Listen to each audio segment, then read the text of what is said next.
Talking to Charlton manager Karl Robinson, even ahead of... I've been called a lot worse recently. Talking to Charlton manager Karl Robinson ahead of Saturday's home game against Southend. Karl, the manager once described this time of the year as the mining season, the time of year when the heat is turned up, the pressure is on, and a manager finds out what his players are really made of. Do you subscribe to that theory? Well, you do, yeah. I always used to liken Easter to that. Easter's the how much bottle have you got weekend, really, and how you can, wherever you're chasing a promotion or a playoff place or a relegation scrap. It's a time of the year that defines you generally. We're going into it 5 games to go. We're under no illusion what we have to do. We're under no illusion it's not good enough, me included. And it's a difficult time for everybody involved, but it is what it is. It's not. I think you know me, Tony, now that I'm the same whether I win or lose. I'm a professional. I have a job to do. I coach every single day. Although, if I'm watching the team play recently, I'd be asking what type of coaching I'm doing.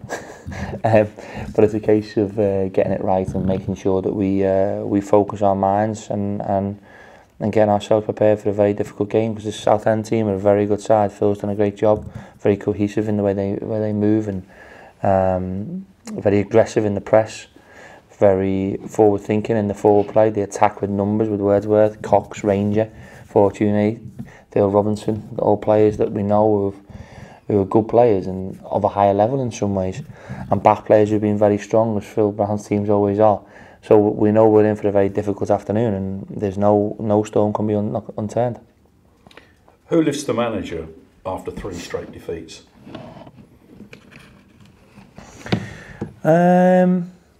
It has to be me, because I don't like. Listen, this is not, my family didn't choose me to do this, so I don't think it's right that I should burden them with it. Criticism from fans, which is, I don't think at any stage I've ever said that it's not fair. It's quite directive, and it's difficult. If they only knew what was really what I know what's wrong, I know what needs changing. But at this moment in time, it's about the here and now. That's the most important factor as a manager. But nobody, it has to be me. That's something you have to find from within. And for me, it's just about self-pride and a strong-minded mentality that you have to have. If I can't motivate myself to be fortunate enough to sat here speaking to you, I'm in the wrong job first and foremost. If I can't take criticism from fans, I'm in the wrong job as well. Because part and parcel of modern day football, it's become increasingly more so. I think you'll know more than me in your time. I think criticism is certainly more focused nowadays than what it ever has been before. Fans have with social media and with modern day media interaction, they feel more closely connected to football clubs, which gives them a right to have more controversial comments. But at this moment in time, the one that is true is we're not playing well enough and we've not won enough games, and that's a fact. So we have to get that right, and that's me. That has to change that with the players. Has the R word been mentioned in the team talks? I think since the day I walked in, everyone spoke about it anyway, even though we were so many points on the top and we were always speaking about that. Obviously when players left, it was a difficult period when they left. We seemed to come through it, and then we got loads of injuries, and then we dropped back into it. So, and the way I'm looking at the moment, there's 9 of us down there. So, and we're top of that 9 at the moment. And everybody below us would swap places with us. And that's not being disrespectful to, there's never swap places with anybody above me, obviously. So there's 8 teams below us who are a little bit more fearful than us right now. But our fear has to be like the team at the bottom. Our desire to win has got to be like the desire of the team at the top. This is the bit that you find out what your mentality is. This is the bit I find out who they are. I know, I think. Like I say, hopefully one day we can speak and the transparency can be quite clear. Listen, it's hard because I have to be motivational as well. I think the players know that there's a regimented way of doing this. There's a focus that they have to bring. They're all contracted here next year. So they'll be part of a team in the lower leagues, in the lower league. And that's not great on them either. So we have to make sure that's not the case. Sounds as though your hands are tied then with so many players under contract for next season, unless you're going to do an almighty amount of wheeling and dealing. Yeah. Yeah, I know exactly what we have to do. No. Yeah, I do. I know. How did you feel personally on Tuesday, such an emotion-charged night, and losing to your old club, MK Dons? The fact that MK Dons got no relevance, it's just losing. Everyone knows that it's a club that I spent, was successful at. Everybody knows that I love my time there. But I'm equally loving this challenge just as much. And the fact that it was against them, I don't think in any moment in time they're saying in the media that this is a special game for me, it's this, it's that. No, it's just another game. But obviously for PC Keith Palmer it was a difficult one. I went up to see the police before and his family member and I had a chat with them. It just sort of really brings home the significance of what actually happened. There's a lot of brave people that walked off the pitch before the game, and a lot of true friends of his who were internally thankful for the club support and messages and wishes. And we hope, again, still, that the family is safe, and hopefully the grieving process is never over. Never over. And but we wish them well. Obviously the funeral's on Monday, so it's another poignant time that you reflect on life in general. And I think the club is very classy in how it conducts itself, and I can't say it's nice to be a part of. I don't want to be a part of them type of. You understand what I'm saying? I just still can't comprehend it. But the fans were brilliant. I thought they showed tremendous support. What must the players do to arrest this slide? And is it just about working harder? No, working smart. Because sometimes the players do have the right desire to run around, but run around together, not on your own, and get played through. And you need 2 or 3 to come with you, and that's about working off a shape and being smart, and not use the fans' frustration and support to drive you on. And we need to make sure we stick together. It's hard. The criticism at the end of the game is fine. The boos at the end of the game, I can handle that. During the game, you can voice your frustrations, but overall, generally here, the support's been excellent. And we have to keep that going. We've got 3 games left here. We're training here from now on. I want to train here more. I think being at the Valley is a special place, and to train here and to replicate movement patterns on the pitch that we're going to play on can only aid what we do on a Saturday or Tuesday or whenever the games may be.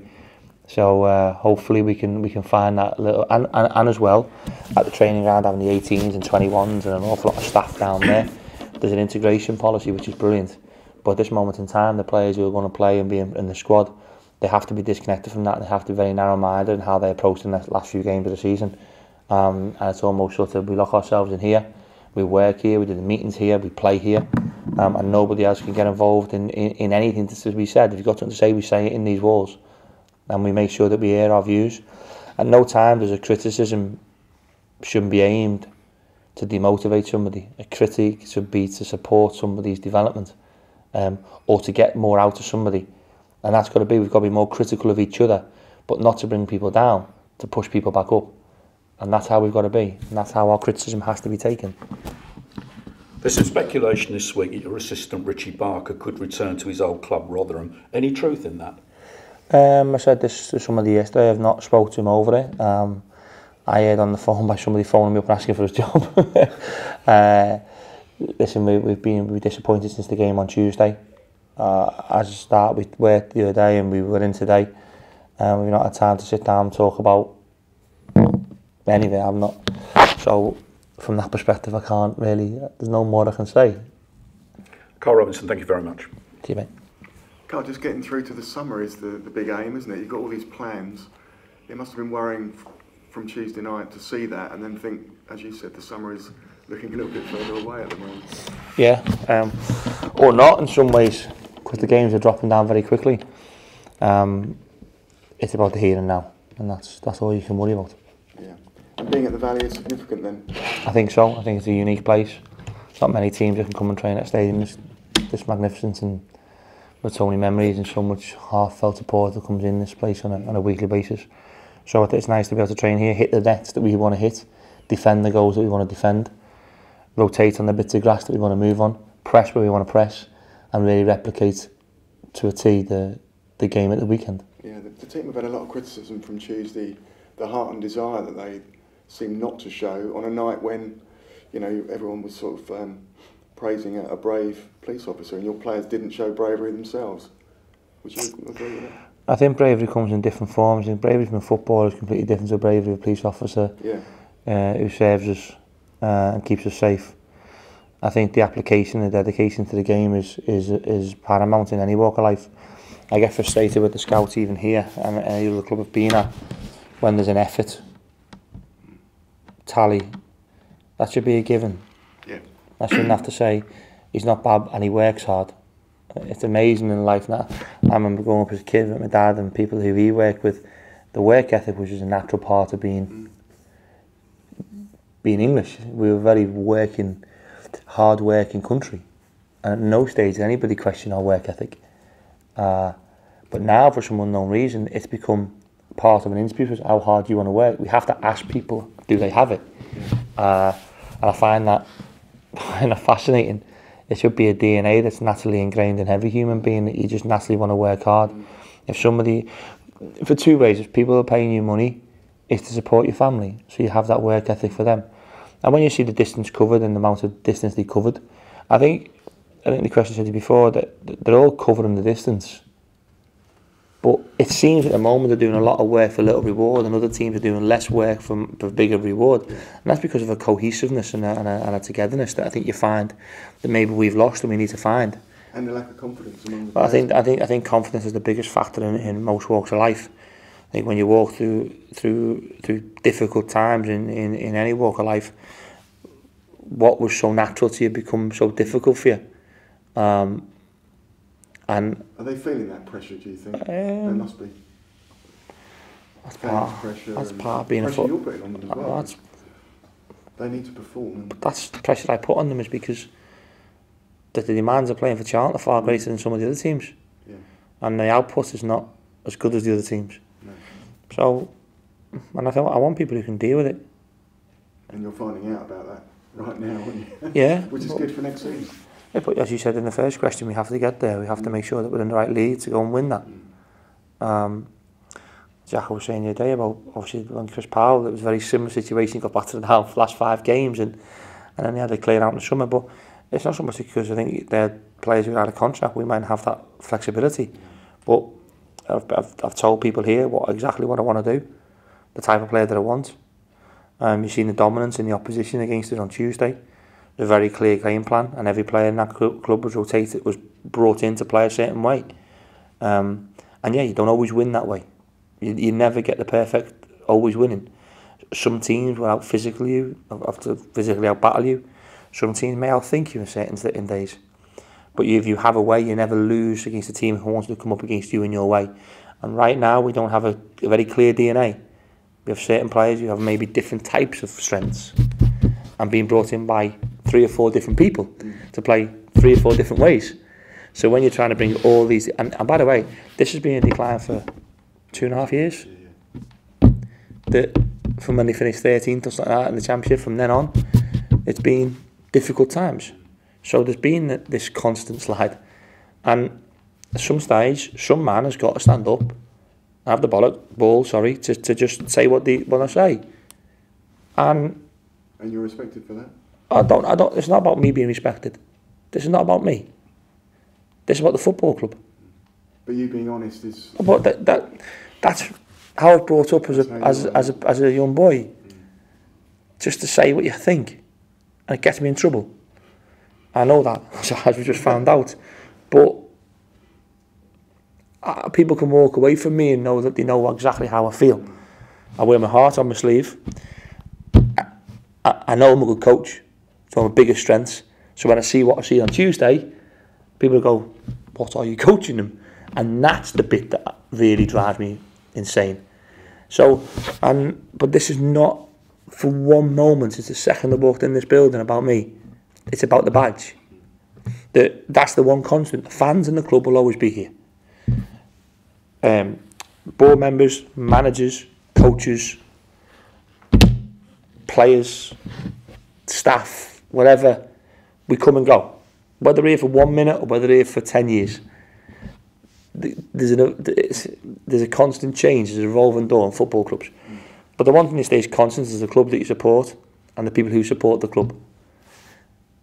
And they're the people that you have to do your job for. And they're the people, when you look them in the eye, that you and we know we're underachieving. And do they think I'm stood there happy? At any stage, does anyone think that I'm happy? Does anyone think that I think that's good enough? And to be fair to the players, they know that's not good enough. But we have good people as well still in the building.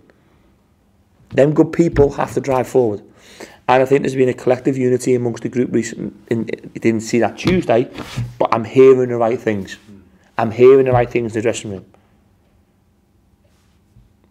You have to eradicate everything and perform. We're not judged on what we say, we're judged on what we do. Right now, whatever I say to you might be the right thing.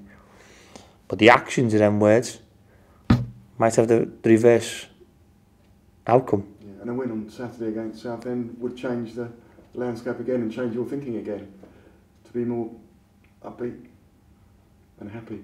No. No. No, I know when I'll be happy. One win doesn't make you a good team. As you said the other night, you're a long way off a good team. One win's not make you a good team. I can't go, oh, this isn't like that. Oh, we've won. Oh, we're brilliant. No, but if you go and win 4 of the next 5, that's a good team mentality. Yeah. And that's how it's got to be. I've upset people saying things, but it's life. That's all. Thank you very much. Cheers, Carl.